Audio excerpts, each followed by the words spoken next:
So this is Lab4, which is making a clock. So overall, we have our top file, and in the top file we instantiate all our different modules. So to go through them really quickly is from the main point inputs to the to the overall top file is a clock, enable, turning on setting the alarm time, turning the alarm on and off, reset button, up button, three switches to tell that are used in sync with the up button to tell whether or not to increase seconds, minutes, or hours at that time. AM/PM switch to turn on to limit the hours to only 12. And our outputs are to the 7-segment display, which requires cathode, which is we'll seg in here, an anode. Also 3 LEDs. One LED to signal that AM/PM is on. Another LED to show that the alarm time has been reached, and then third one to show that the that we're actually trying to change the alarm. That's the time we're looking at.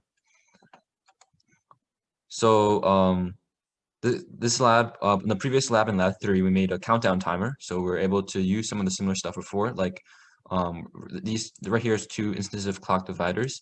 And I guess clock dividers are pretty interesting in the sense that, well, device clock. But I meant debalance is pretty interesting. I mean, something that we made previously, but it's pretty interesting in the sense that it uses flip-flops and it basically stores the previous input and compares previous input with current input to see if the button has been released, to seeing if it's changed from on to off to show that the button has been released, and that counts as one instance of up. I guess another thing we want to highlight here is we changed our counter increment and reset. Originally, we had the counter the initial time, which the counter increment and reset, which records the initial time that you want input to the clock to count up from, or count down. Yeah, to count up from. Initially, that was combined with digital clock, and the digital clock basically just is the clock in terms of the incrementing of 1 second each second, and then like if we reach 60 seconds, then it's 1 minute, and 60 minutes is 1 hour. Initially, these two were combined, but we found it a bit hard to test for what was happening because too much was happening in one module. So we separated these two. To go over the increment, counter increment reset. Basically, what we have here was originally it was just for initial time with the clock. You would input the it would start at 0, 0. The clock would start at 0, 0. As you can see here, everything's 0. And then basically the inputs would be from the up button, and the up button has been debounced. It's using the button up, which is the debounce button, and also the reset. So basically, it's saying that basically it's pretty interesting that there's so many if statements and basically staggered. I imagine there is some more efficient way of doing this. So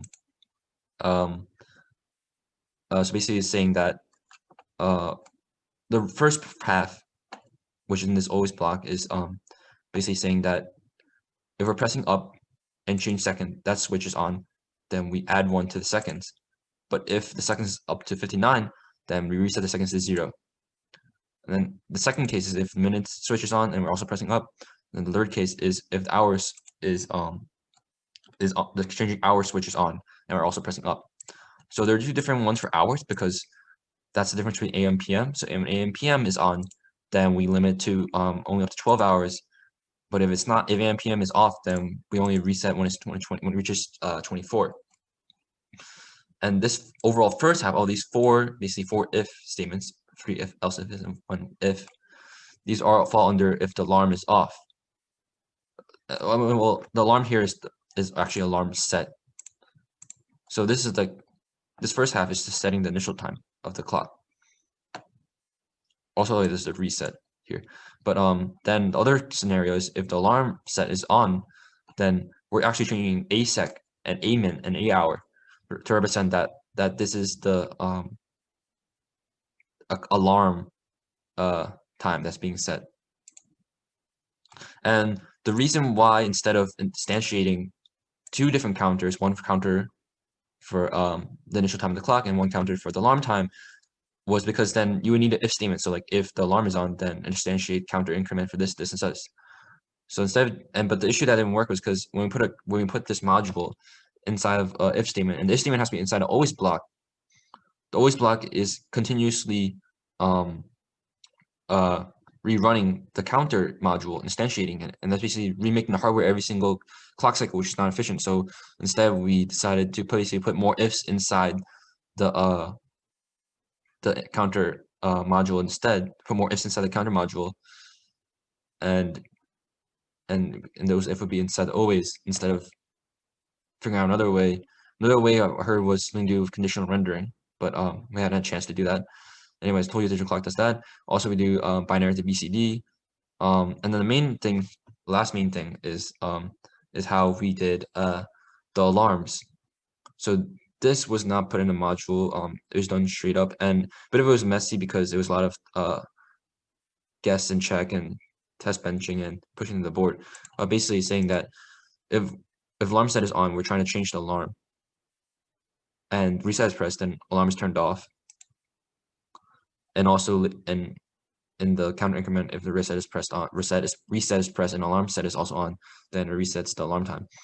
But overall, if the alarm set is on, then AS, which is the BCD values that correspond to the A second, A min, and A hour, are put into S blah, blah, blah, S1, M, and H, and those are the values that go into the 7-second display. Otherwise, you just put in the C, which represents the clock, the initial clock values, or not necessarily initial, but also from the digital, the clock values. Otherwise, another scenario is if the alarm is the same as the current time, then the alarm would be turned on, which is the LED. Yeah.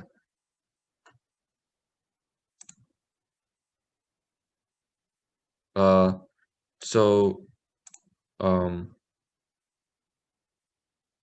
thing to talk about what we did for this lab process and failures. But I guess I went over this already, and the success was that we were able to basically expand on our previous project and do in terms of actual clock. Because in the previous project we just did a 3-bit counter and it counted up, or like an 8-bit counter and counted up to 256 and just counted down from the initial time we put in there.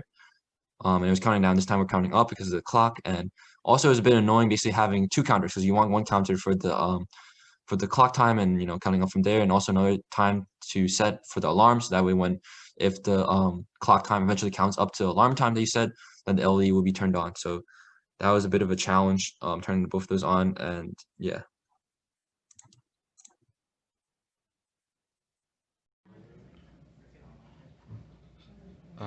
I'm reprogrammed FPGA to show that this is my program that I'm using. FPGA here. So this is a clock. So on this switch enables it to start counting up, and also the time started at 0 for everything, for hours, minutes, and seconds. So you can see it's pretty accurate in terms of seconds. Yeah. So then that's the first switch, and the 4th, 5th, and 6th switches are used to differentiate between changing the seconds, minutes, and hours. So the 3rd switch is changing seconds.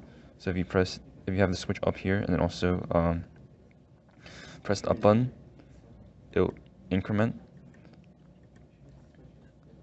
and then you can count starting from there. We don't have anything actually in here in this session.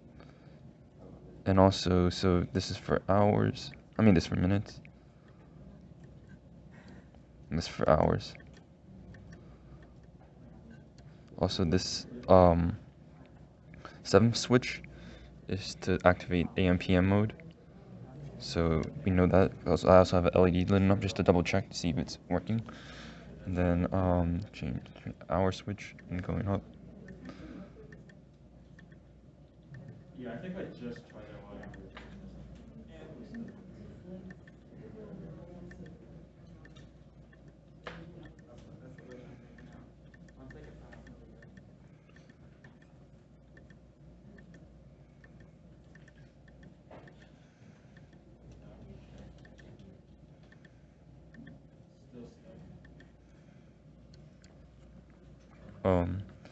Also these two switches for the alarm. So this is turned on the alarm, and the third LED tells that the alarm is on, and the second LED is when the alarm goes off. So when the alarm sets, when the time you set for the alarm equals the current time.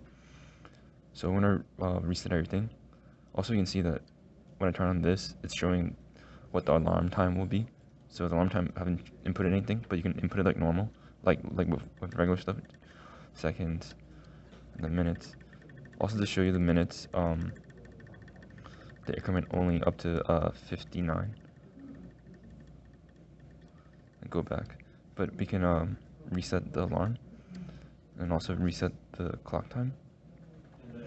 And then so when we turn on the alarm, the third LED tells us the alarm is on, and the second LED shows that the times are the same, because right now the current time is zero of everything, and then the alarm time is also 0. In order to turn off the alarm, you have to go set alarm switch and reset.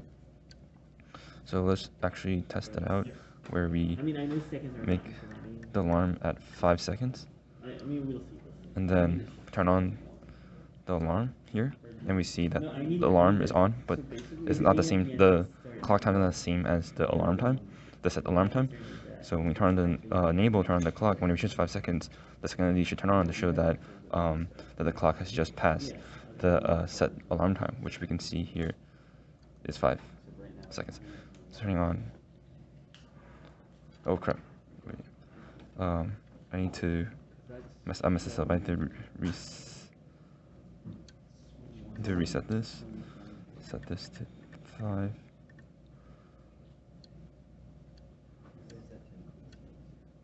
And turn.